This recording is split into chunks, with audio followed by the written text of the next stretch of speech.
안녕하세요. 편한 식품 방송 편식방의 저는 서필입니다. 안녕하세요. 저는 정약사입니다.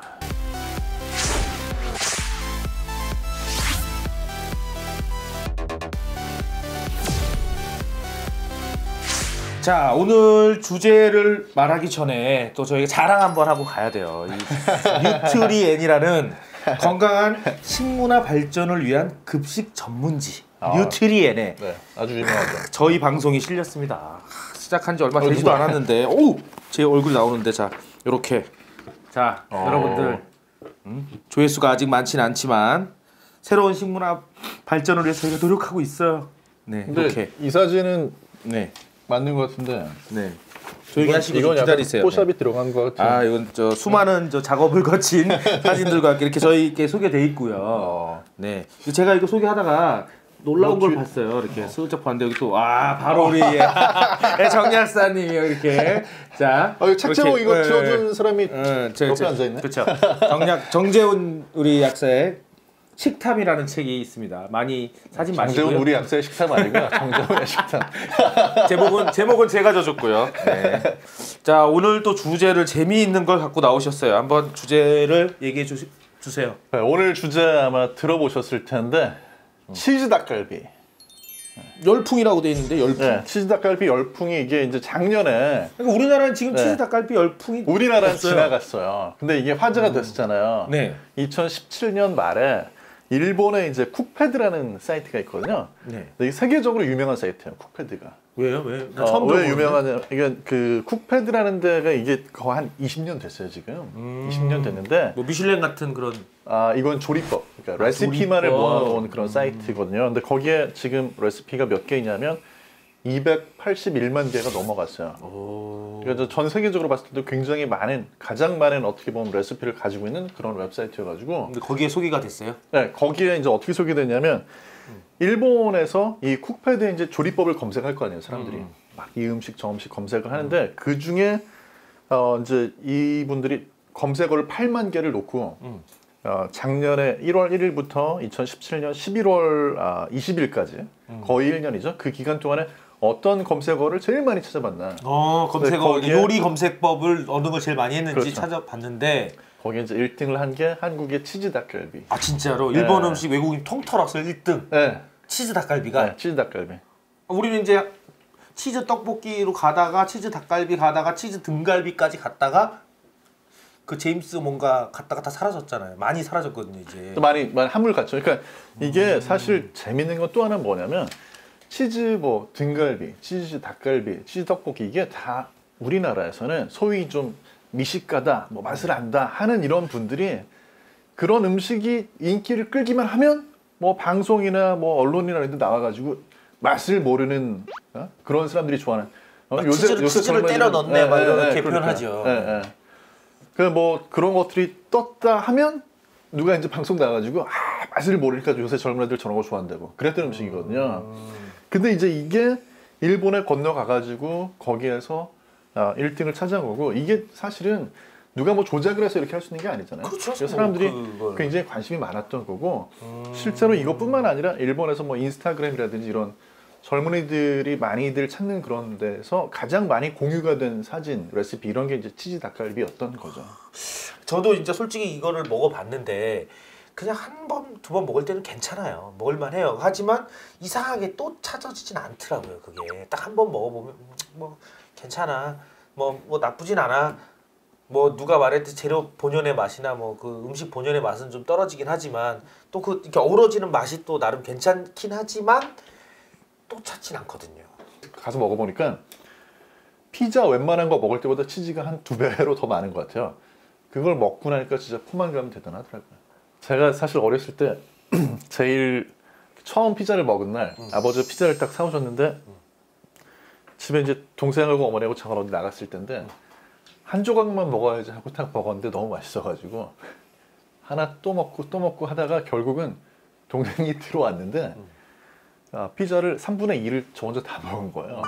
그래가지고 미안해하고 동생아 막 울고 이런 기억이 나는데 그 뒤에도 피자를 먹는데 이 피자 치즈가 너무 맛있어가지고 집에서 이제 피자 치즈 왜 집에 있잖아요. 그 모짜렐라 치즈만 썰어가지고 거기다가 케찹 넣고 전자레인지에 돌려가지고 먹었던 그런 기억이 나거든요. 근데 이제 이 치즈 닭갈비를 가서 먹어보니까 아 이게 이제 꿈이 현실이 됐구나. 옛날에는 그렇게 해가지고 치즈만 먹고 싶었는데 요새는 진짜 거의 그렇게 먹는 셈인 음식이 되게 많구나 하는 느낌이 좀 들고. 그러면 그렇잖아요. 예를 들어서 인터넷 두드려 보면 옛날에는 우리가 생각했던 게 머릿속으로 요구르트 한 60개 먹어보면 진짜 좋겠는데? 이런 생각이 대접에 넣어서 먹어보고 싶어서 저도 해봤어요. 대접에 이렇게 네. 다 따라갖고 한번 쫙 먹어봤는데 허무하더라고요. 그러니까 우린 사실 그걸 생각만 하고 실제로 못 해본 경우가 되게 많았는데 요즘엔 이제 다 해보기도 하고 막 그렇죠. 그 인터넷을 공유도 하고 하는 거죠. 그래서 굉장히 재밌다라는 그런 느낌을 받았어요. 먹을 때. 이게 우리가 나이를 먹어서 그러는 건지 10대가 여기에도 보면 지금 30대 있고 20대 있고 40대 있는데 저 어떻게 20대 우리 본 감독 치즈 닭갈비 맛있어? 네, 좀 맛있어요. 우리 30대 우리 작가님 맛있어요? 네, 맛있어요. 우리 저기 40대 감독님 맛있습니까? 자, 20대 굉장히 긍정적, 30대 뭐 괜찮아요, 40대 맛없어. 우리는 맛없어. 사실 맛은 없더라고요. 근데 이건 세대 간의 차이. 아, 저는 네. 그래요. 맛없진 않은데 굳이 생각나거나 돈 주고 사 먹고 싶진 않아요. 저는 언젠가 한번 다시 먹을 것 같아요. 우리 정 작사님 사주시면 저는 먹어요. 저는 약간 초딩 입맛이어가지고 이게 10대들한테 이 치즈 들어간 게 인기가 많아요. 치즈 떡볶이, 아까 말한 치즈 등갈비, 뭐 심지어 볶음밥에도 요즘 치즈 뿌려갖고 치즈 볶음밥. 왜 이렇다고 생각하세요? 왜 이렇게 인기가 높을까요, 젊은 애들한테? 근데 뭐 이제 여러 가지 요인이 있겠죠. 여러 가지 요인이 있는데 제가 이제 오늘 꼭 그 드리고 싶은 이야기는 뭐냐면 이게 뭐 10대들하고 젊은 사람들이 좋아한다고 해서 네. 맛도 모르는 젊은 사람들이 이걸 좋아하는 게 아니고요. 분석을 해보면 과학적으로 이렇게 된 조합을 좋아할 만한 이유가 분명히 있습니다. 뭔데요? 그러니까 이제 여러 가지 이유가 있는데 그 중에 하나는 뭐가 있냐면요. 맛의 조합으로 놓고 봤을 때 치즈하고 닭갈비하고 상당히 어울려요. 그러니까 여기서 이제 치즈라고 하는 거는 가장 주가 되는 건 모짜렐라 치즈잖아요. 네. 모짜렐라 치즈가 사실 세계적으로 봤을 때도 또 미국에서 이렇게 봤을 때도 굉장히 가장 많이 소비되는 치즈가 모짜렐라인데 근데 이 치즈하고 닭갈비하고는 맛에 공통적인 요소가 많아가지고 공통적인 요소? 치즈하고 닭갈비하고 전혀 다른데? 전혀 다를 것 같죠. 네, 전혀 다르죠. 네. 질감도 다르고 태생도 다른데. 그래서 여기에 대해서는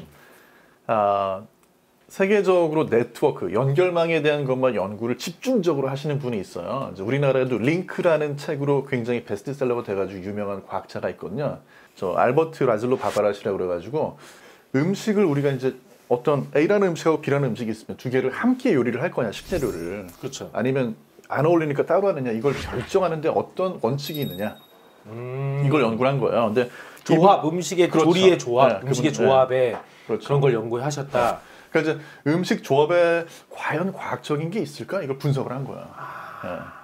맛하고 풍미를 결정하는 화학 성분들, 주요한 이런 거를 이제 분석을 해가지고 예를 들면 이제 이렇게 분석을 한 거죠. 치즈하고 닭갈비하고 맛을 구성하는 요소, 그 화학적인 물질 여기에 얼마만큼 겹칠까? 이걸 본 거야. 그걸 보니까 치즈하고 닭갈비 아니고 이제 닭고기로 했죠. 근데 이제 치즈하고 닭고기 같은 경우는 공통적인 요소가 50가지 이상이에요. 그러니까 우리가 느끼기엔 그냥 모양이 다르고 이름이 다르고 태생이 다른 거하고 다르게 그게 두 개의 우리가 뭐 알지 못하는 그런 공통점들이 50%가 있다. 50가지 이상. 50가지 이상이 50가지 있다. 이상. 그래서 네. 그럼 어떻게 보면 10대 애들이 이게 미가 훨씬 더 젊어서 우리는 모르는 거야. 그럴 수도 있어요. 그럴 수도 있고. 근데 여기에 대해서 이제 물론 반론은 있는데 일단은 이 연구 자체는 굉장히 정성껏 했어요. 그래서 논문도 이제 그 공짜로 볼 수가 있고 한데 실제로 이분들이 그거를 한두 가지만 한 게 아니고요. 정말 뭐 수십만 개 음식을 조합을 쌍으로 해가지고 이 음식 뭐 치즈하고 닭고기, 뭐 치즈하고 버섯 이게 몇 가지 공통이 되는지 숫자를 표로 다 이렇게 해놨어요. 검색을 하는데도 한참 시간이 걸려요. 어떻게 보면 우리가 어렸을 때 이런 걸 잘 접하지 못해서 네네. 미각적으로 발달하지 못했지만 요즘 어린애들은 젊은이들은 어렸을 때부터 그런 걸 느껴왔기 때문에 네. 그게 정말 맛있는 거고 조화가 잘 과학적으로도 증명된 건데 요즘 최근에는 떡볶이라든가 이런 거 막 네네. 맛도 모른다 막 이러면서 한참 지금 요즘 좀 시끄럽잖아요. 그러면 10대 애들이 모르는 게 아니라 우리가 모르는 걸 수도 우리가 있네요. 모르는 걸 수도 있어요. 그러니까 치즈 닭갈비 같은 경우에도 생각을 해보면 과학적인 것뿐만 아니라 실제로 문화적으로도 말이 되는 게요. 치즈하고 닭갈비를 조합을 한 거는 최근의 일이지만 근데 사실 생각을 해보면 치즈하고 닭고기를 조합을 해서 먹는 거는 유럽에서 이미 오래전부터 먹고 있는 거거든요. 아 그래요? 치킨 파메산. 네. 치킨 파메산이라고 그거는 치킨을 닭고기를 튀긴 거 위에다가 이제 모짜렐라 치즈를 좀 얹고 그 위에다가 파르메잔 치즈 뿌려가지고 토마토 소스 같이 해서 먹잖아요. 근데 그 조합이 사실 과학적으로 봤을 때 맞아 공통적인 요소가 겹치니까 토마토 대신 거기다 고춧가루, 고추장을 넣어서 색깔은 비슷한데 맛은 좀 맵게. 그렇죠. 그럼 결과적으로 지금 그 얼마 전에 그 뭐야 수요미식회에서 황교익 선생님이 떡볶이는 사회적인 맛이고 아이들은 맛을 모른다. 이래갖고 지금 요즘 시끌시끌한데 그것도 우리가 다시 한번 뭐 생각을 해봐야 되는 거 아닌가요? 어떻게 생각하세요 그 부분에 대해서? 저는 그걸 완전히 틀렸다고 생각을 해요.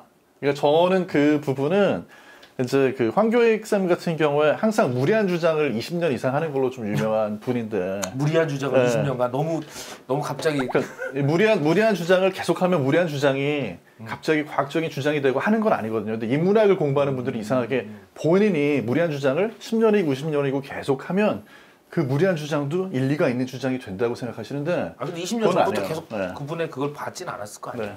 20년은 좀 너무 무리한 근데 주장이야. 과거의 책이나 이런 걸 봐도 항상 그 무리한 주장 예를 들면 이제 무슨 뭐 어렸을 때 분유를 먹어가지고 설탕을 좋아하고 뭐 이런 주장을 계속 아직도 하시잖아요.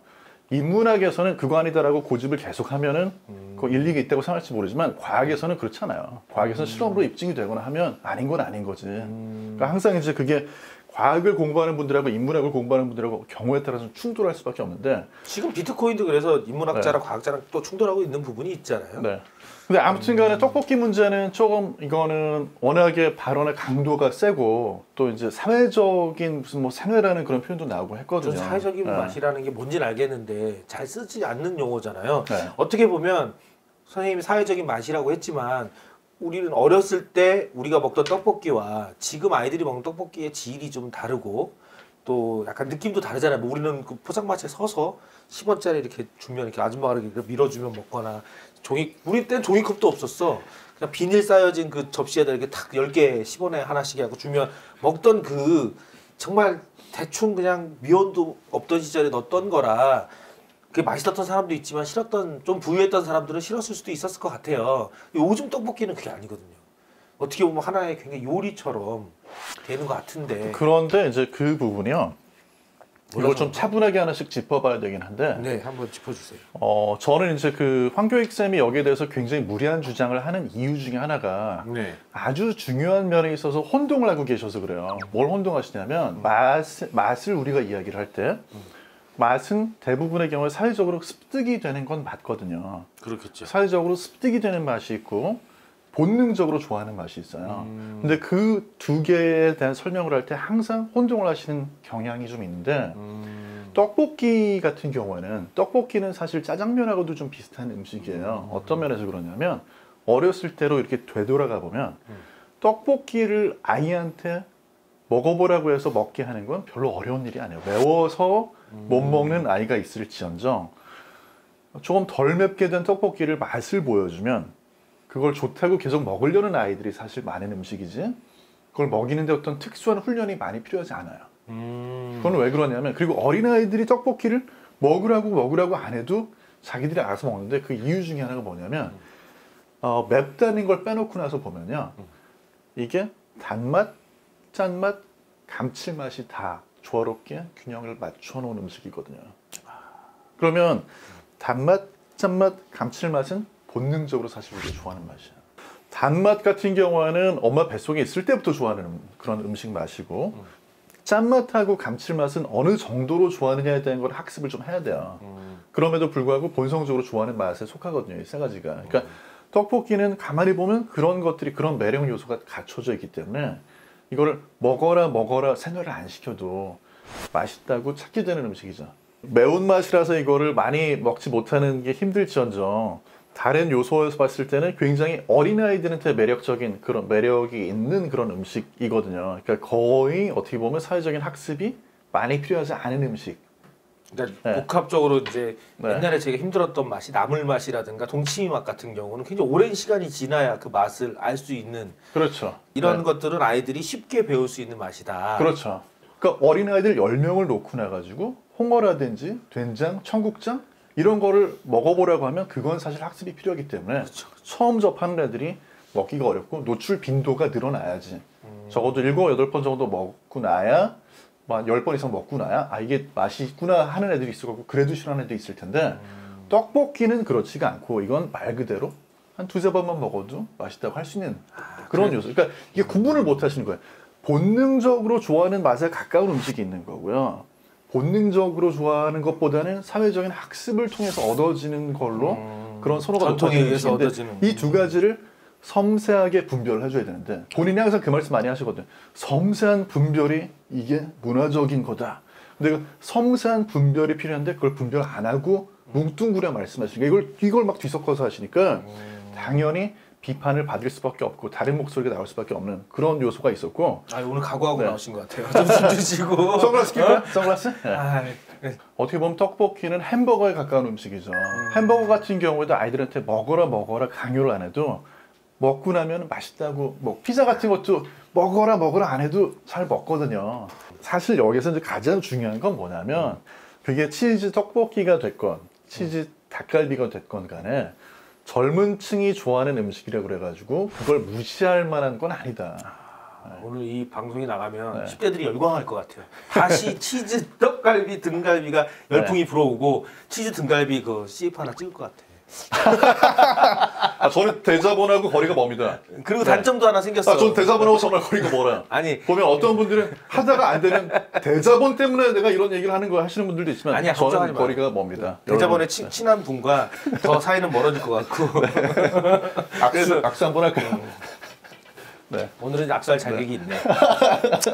자 오늘 그러면 네. 이 치즈 닭갈비 열풍 네. 우리나라 한물 같지만 외국에서 열풍을 부는 이유가 있고 네. 우리 10대들에게도 떡볶이라든가 이런 치즈가 들어간 음식에도 분명한 맛을 구별할 수 있고 너희들도 입맛이 이상한 게 아니다. 방송을 너무 믿지 마라. 네. 우리의 10대들의 입맛도 네. 나름 굉장히 특별한 입맛이고 제대로 맛을 아는 입맛이다. 그렇죠. 나이 든 네. 사람이 어쩌면 모를 수도 있는 거다. 그럼요. 라고 생각하시고 네. 10대들, 20대 분들 즐기십시오. 본인의 입맛에 그러니까 따라서. 하나만 거기에 덧붙이면 네. 대중의 음식, 젊은 층의 음식 이런 것에 대해서 그거를 무시하기 시작하면 한두 끝도 없지만 거기에 있는 재밌는 요소들, 그 현상들을 파헤쳐보기 시작하면 정말 거기에 배울 게 너무 많이 있고 재미있고 흥미로운 게 많거든요. 그래서 조금 더 긍정적인 시각으로 봐야 되겠다. 뭐 이런 생각을 좀 해봤으면 좋겠습니다. 뭐 이달 6월 달에 선거 나가요? 10대, 20대 뭐 폭끄럼 오려는 것 같아. 네. 아, 그렇지 않아요. 됐어. 네. 충분히 했어요. 네, 충분히 했고요. 하여튼 치즈 닭갈비 열풍 이유 있다. 네, 무조건 이유 무시하면 안 있습니다. 된다. 자, 오늘도 재밌는 얘기와 또 충격적인 폭로드 여러 가지 의견들이 많이 나왔으니까 자, 요쪽 우리 10대들도 많이 보시라고 10대들도 많이 보시고요. 10대에 관한 얘기 많이 나옵니다. 구독 부탁드리고요. 다른 영상도 많이 봐주시기 바랍니다. 오늘 감사합니다. 안녕. 감사합니다.